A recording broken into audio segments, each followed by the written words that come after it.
So before I started this job, I removed pretty much everything by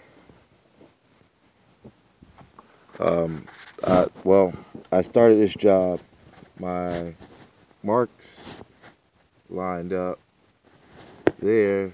That one has the tiny little notch on it on this side, which does line up with the marks on the plastic shield.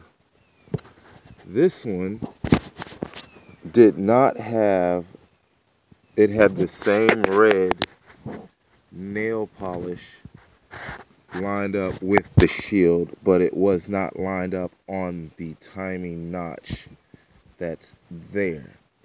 When I opened the back here, it was this one, the intake side was beautiful and completely parallel. This side was pretty much straight up and down or slightly diagonal. And at first I had done it without this locking tool. And when I got the heads back from the machine shop, put everything back together, lined up this side with the locking tool, without the locking tool, lined everything up to its marks. Even the crank is lined up to its marks, or at least at the time I thought it was. I mean, I'm pretty sure it didn't move. It looked good before I tried to crank it, but when I tried to crank it, this went 360 degrees, but this made a pop pop pop sound, and it the mark was only just over here. The car did not start. As soon as the car did not start the first time, I stopped and looked at my timing marks, and everything did not look right. So I took it all back apart. This was a little tough to turn. Once I saw the video about turning these cranks 360 degrees, turning these cams 360 degrees, if the crank is in time, I came over here and I spun this one.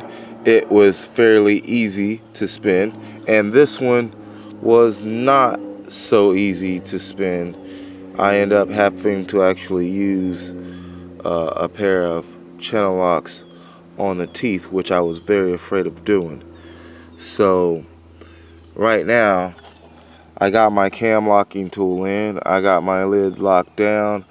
I got to hit these bolts with a torque of, I believe, is a 12.5 foot-pounds, and then get the rest of this stuff put back on the back end of the camshaft, and also check my fluids, and I think I'll be ready to start her up again.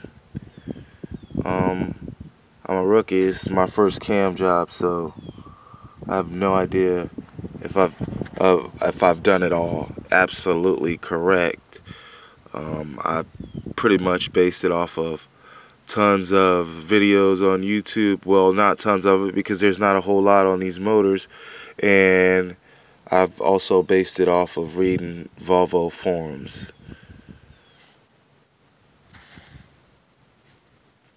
One thing, though, I do seem to wish I had done prior to putting everything back together is that right down there behind the starter, if you can see that bolt, it's my understanding that if I was to remove that bolt behind the starter, that I could slide in the crank locking tool, which if I had the kit in front of me, I would show you what it looks like. But there's a crankshaft locking tool, and when I had all this stuff off the front of it, I could have easily gotten to that bolt and removed that bolt and slid in my crankshaft locking tool by spinning the flywheel that is behind this shaft, or behind where the starter mates with the crank casing or crank or whatever they call it. You figure out what they call it. I don't know what they call it, but flywheel casing where the starter looks like it mounts into the transmission, but it's mated up with the flywheel. So that's where your flywheel is at, behind, in between there and that starter. If I was to remove that, I could get to that bolt and lock my crankcase into perfect time. Now to me, if you have, from what I gather from reading, that if you have this, which is perfect timing, okay, and you have that, which would put you in perfect timing, that none of these marks matter any longer, and you could actually make new marks if they do not line up with what you already have. Now, I don't know what happened. It looks like, because I don't think Volvo puts nail polish as timing marks, so someone has done this before. My belt looks pretty good, and I'm over 100 and something thousand miles. I'd say this car is well over 150, maybe really close to 200,000 miles. It's a 04 Volvo S80.